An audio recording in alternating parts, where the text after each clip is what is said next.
अरे भटजी का है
भटजी का है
अबे बहुत ज्यादा हम बहुत बच के आए। बहुत एक घर के अंदर पथराव हुए, एक घर के अंदर घुस गए। हम लोग अंदर घुसे, हम कम से कम 15-20 लोग घुसे थे।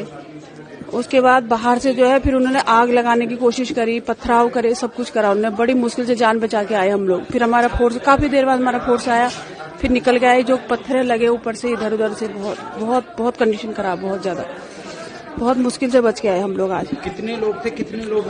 हम लोग तो अरे पूछो मत, हर जगह से, हर गलियों से, हर जगह से पथराव हो रहे थे वहाँ पे। तो हर गली, छतों से भी, घरों नीचे से भी, क्योंकि गलियां घेर ली थी उन लोगों ने। चारों तरफ से गलियां भी घेर ली थी, छतों से भी आ रहे थे, बहुत लगी, बहुत ज्यादा। तो अभी आपके वहाँ साथी लोग फंसे हैं? अब हमें नहीं पता, हम लोग भी 15-20 लोग एक घर के अंदर दबे पड़े थे, मतलब बहुत मुश्किल से बचे थे हम लोग। फिर वहां से हम लोगों ने फोन करा, इधर उधर फोन करा, लोकेशन भेजी। वो लोग उस जिस आदमी ने हम लोगों को बचाया उसको भी गालियां करी उन लोगों ने, उनके मकान तोड़ दिए, उनके दरवाजे तोड़े उसने। फिर फोर्स आया हमारा, बड़ी मुश्किल से भी फोर्स, जब लोकेशन देखी फोर्स आया, उसके बाद जाके हम लोगों को बाहर निकाला। फिर हम बच के आ रहे थे तो ऊपर से शीशे वगैरह सब फेंके, यहाँ लगी, अंदर तक लग गया, पूरा पत्थर लगा, ईंट लगा, सब कुछ लगा। फिर ऊपर से भी शीशे वगैरह भी फेंके उनने, बोतलें फूकी, ईंट, और रास्ते में जो है जाम लगा दिया था। बड़ी मुश्किल से, मतलब गिरते पड़ते आए हम लोग। मरहम पट्टी हो गई है अभी आपकी? हाँ, इंजेक्शन लग गया है। ठीक है पहले से? दर्द हो रहा, चला नहीं जा रहा मुझसे बिल्कुल भी, और इंजेक्शन भी लग गया, एक्सरे भी हो गया अभी। संपत्तियों का जो नुकसान हुआ है, परिसंपत्तियों के नुकसान में मुख्य रूप से जो थाना है वो कम्प्लीटली डैमेज हुआ है। थाने में हालांकि किसी को घुसने नहीं दिया गया, उसको सेव किया गया, लेकिन उसके जो खिड़की दरवाजे हैं, वहाँ जो फर्नीचर है, वहाँ जो अन्य सामान है, इवन पीछे से मॉब के द्वारा हथौड़े और गन से भी उसको तोड़ने की कोशिश करी गई थाने को, तो वो एक नुकसान है। उसके अलावा जितनी भी हमारे व्हीकल थे, एडमिनिस्ट्रेशन की जितनी गाड़ियां थी, वहाँ पर जो नगर निगम की जेसीबीज थी, वहाँ की जो हमारे अधिकारी कर्मचारी जिन बाइक्स और व्हीकल्स के माध्यम से वहाँ गए थे, उनको जलाया गया है। कुछ सार्वजनिक बसें वगैरह भी जलाई गई हैं। तो मीडिया कर्मियों की, वही मैं ऐड कर दे रही हूँ, मीडिया कर्मियों की बाइक भी वहाँ पर जली है। मीडिया कर्मियों को वहाँ चोट भी लगी है, और मेरी पूरी सहानुभूति इनके साथ, सबके साथ है। कोई नहीं चाहता कि इस तरह की घटना कहीं घटित हो, ये दुर्भाग्यपूर्ण है। और जिन लोगों ने भी ये घटनाएं कारित करी हैं, सबकी पहचान सुनिश्चित करी जाएगी और जितना स्ट्रिक्ट एक्शन हो सकता है लिया जाएगा। ये कम्युनल नहीं था, इसको कम्युनल ना बनाया जाए, इसको सेंसिटिव ना बनाया जाए। किसी भी दूसरे कम्युनिटी ने या किसी भी पर्टिकुलर कम्युनिटी ने ना तो रिटेलिएट किया इस चीज को लेकर, ना ही कोई ऐसा जो है धार्मिक जो है सिंबल्स जो हैं उनको प्रथम बार अटैक किया गया। एक घटना हमारे सामने जरूर एक मंदिर के सामने आगजनी की आई, लेकिन वो छुटपुट घटनाएं हैं। ये स्टेट मशीनरी को चैलेंज करने की कोशिश थी, राज्य सत्ता को और कानून व्यवस्था को चैलेंज करने की कोशिश थी। इसको इसी के रूप में देखा जाए, इसी के रूप में निपटा जाएगा। हम लोग असेसमेंट करा रहे हैं सभी परिसंपत्तियों का, शाम को फिर ब्रीफिंग करेंगे। जो भी अपडेट शाम तक की होगी आपको दी जाएगी और हम आपको ब्रीफ करते रहेंगे। मशीनरी तो उसके बाद जब पेट्रोल बम आगजनी की घटनाएं शुरू हुई और उसके बाद भी टीमें पीछे नहीं हटी, तो थर्ड स्टेप में उस मॉब जो था, अराजक तत्व, उनके द्वारा थाने का घेराव किया गया। थाने में हमारे मजिस्ट्रेट थे, हमारे पुलिसकर्मी थे, हमारे ऑफिसर्स थे, हमारी कुछ मशीनरी थी, टीमें थी, असला था, बहुत सारी चीजें थी। तो थाने को घेरा गया। थाने के अंदर जो लोग बैठे हुए थे उनको बाहर नहीं निकलने दिया गया, उन पर पहले पथराव किया गया, फिर पेट्रोल बम फेंके गए, थाने के बाहर खड़े वाहनों में आग लगा दी गई।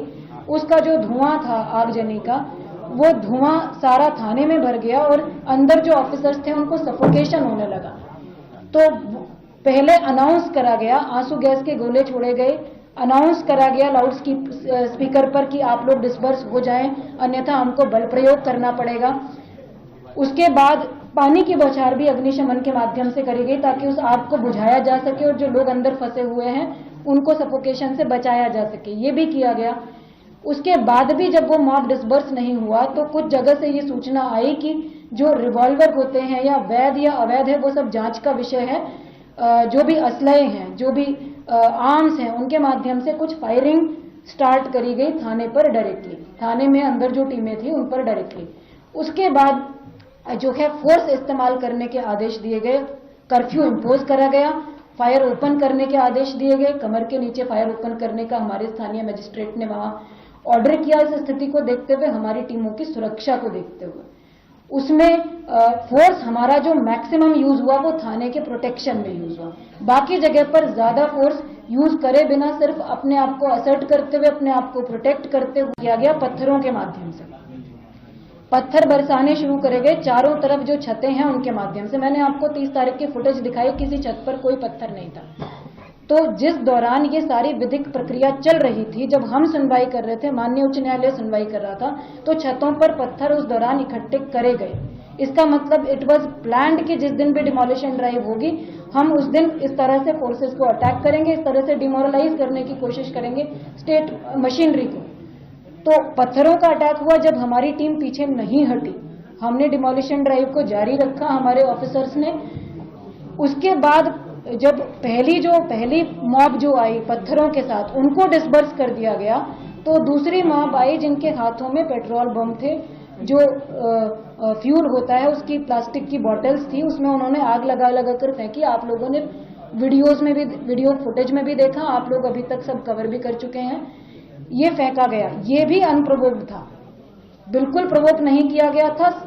तब तक हमारी टीम ने किसी भी प्रकार का फोर्स इस्तेमाल करना शुरू भी नहीं किया था। They were busy in demolishing the structure.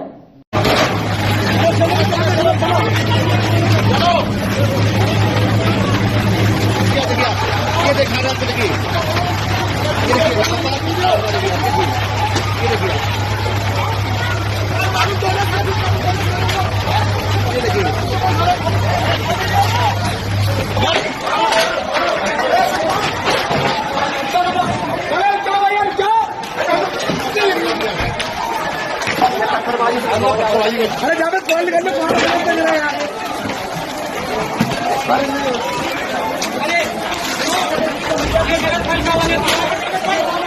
अरे इसके अंदर रखा अंदर।